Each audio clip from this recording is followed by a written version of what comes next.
Se llama Tormenta, entonces nos está acompañando materialmente, ¿no? Con los rayos y todo.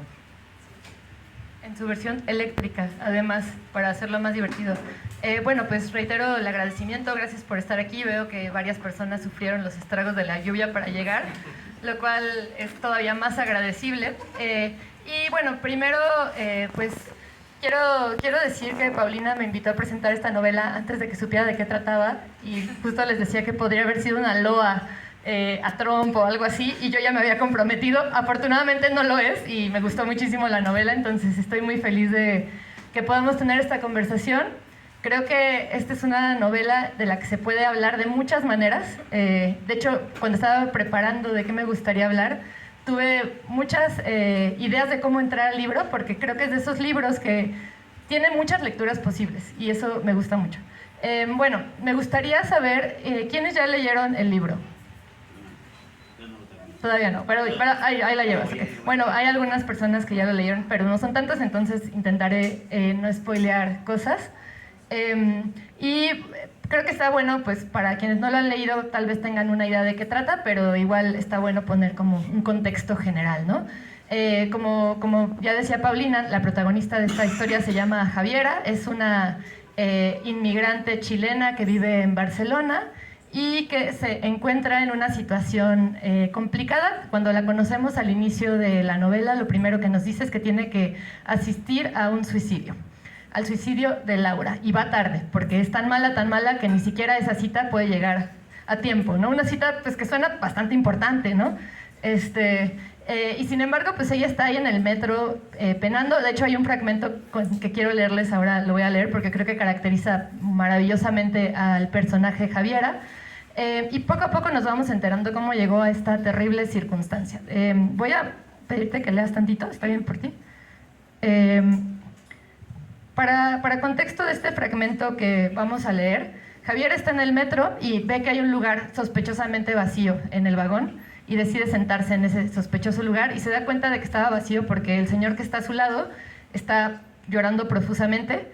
Y pues nadie quiere estar al lado de una persona así de triste, ¿no? Y ella pues llegó muy tarde, entonces no tiene más remedio que consolarla, a pesar de su sensación de que por ser extranjera está un poco raro que consuele a un nativo, ¿no? Y quiero que leas esta parte, desde "Le deseo lo mejor, Antonio". Ya están saliendo, ya lo consoló, ya lo hizo sentir mejor, le dio hasta para que se elevara los Kleenex, todo. O sea, parece que Javiera es una gran persona. ¿Cuál es tu nombre?, preguntó el señor antes de separarnos. Javiera, ¿el suyo? Antonio. Le deseo lo mejor, Antonio, dije tendiendo mi mano para despedirme de ese hombre que, después de 70 años viviendo sobre el planeta Tierra, aún mostraba el arrojo de llorar a moco tendido en un vagón de metro lleno de gente. Y sepa usted que es una persona glamorosa, auténtica y delicada. Él sujetó mi mano con fuerza y se acercó para darme un abrazo que me dejó los pelos de punta, sin respiración. Como ya estaba arriba, decidí salir a la calle por los bombones y hacer las cosas bien. Además, en la billetera de don Antonio habían 50 euros para gastar en chocolates finos. Tuve que robarle, lo hice por obligación. No fuera a confundirse y pensar que en este mundo todavía hay gente que merece la pena.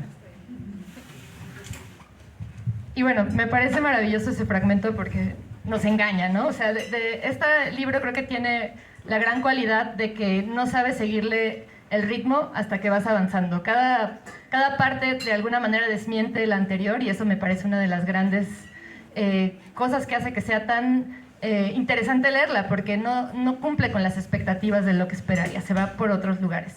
Entonces, para abrir la palabra, porque queremos escucharte, me gustaría saber ¿cómo pensaste esta novela de inicio? ¿Cómo la planeaste? ¿Tú la planeaste como una novela de aventuras? ¿La planeaste como tiene algo de coming of age, como una novela de migración? Digo, no importa, pero nada más para punto de partida.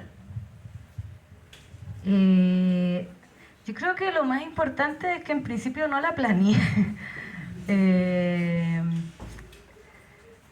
No, no la pensé, no, o sea, sí la pensé, porque solo pienso en literatura, pero no pensé qué debía ser, solamente como que fui entregándome justamente a eso, que ayer me llevé un libro de Pascal Quiñar, que está por ahí, que es como la crítica al juicio, y lo leí un ratito mientras estaba acá y decía algo muy lindo que era como que la primera lógica es la lógica del ritmo. Siento que tiene como mucho sentido, y a mí que me gusta el ritmo y que, no sé, tocaba batería en algún momento de mi vida, como que solo seguí esa lógica, la lógica del ritmo. Sí que leí a Patricia Highsmith, cómo escribir una novela de suspenso.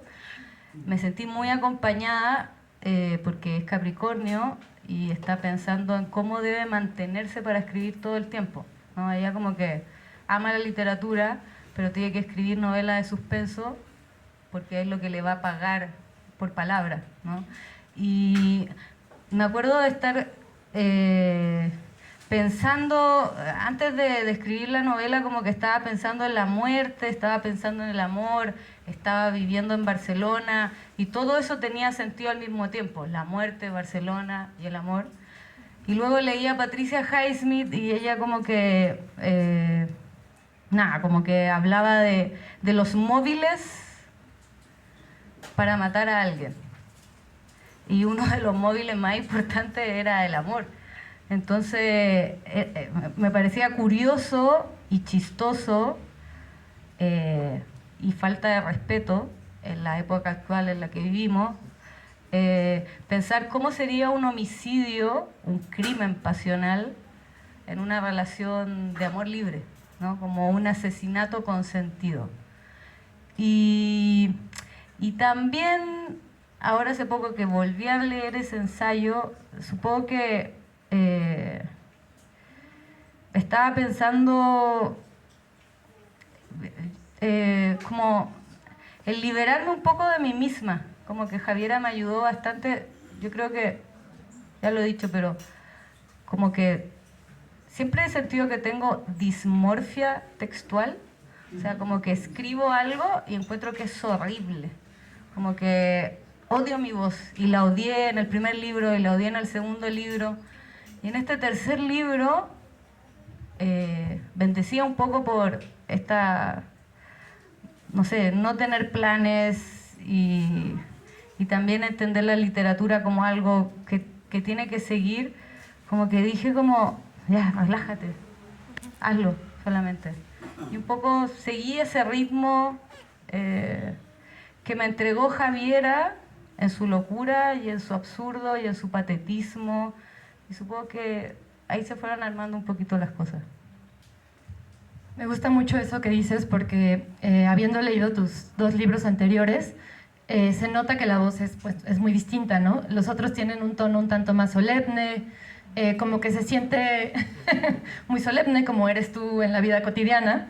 Se nota que hay algo ahí como de una literatura, voy a decirlo así, perdónenme, sé que no es correcto, pero como muy literaria, ¿no? O sea, como muy correcta. Y creo que en este libro hay, diríamos en mexicano que te deschongaste. O sea, hay una voz que es mucho más lírica, como dices, tiende más a un ritmo que sigue y sigue y sigue. Me hace todo el sentido esto que dices de que pensaste también cómo mantener la atención de un thriller, porque tiene algo de eso además de otros géneros, ¿no? Es una novela muy híbrida en ese sentido. Y pensaba en este ensayo de Vivian Gornick que se llama El fin de la novela de amor. Bueno, en realidad es un libro de ensayos, pero una de las ideas principales y una de las cosas que me gusta mucho de ese libro es que ella habla, por ejemplo, de Madame Bovary y cómo en Madame Bovary todo el tema de la infidelidad tiene unas consecuencias extraordinariamente grandes y que en nuestra época, si trasladáramos una trama exactamente igual, sonaría esto un absurdo y una exageración, ¿no? O sea, como han cambiado los paradigmas del amor, ha cambiado también la manera en la que puede ser un conflicto en la literatura y en la vida en general.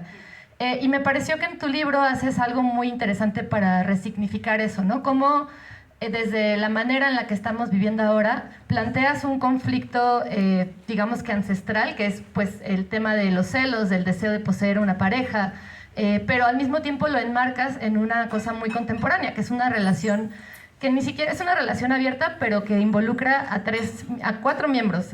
Uno, como bien dice, el segundo capítulo fallece.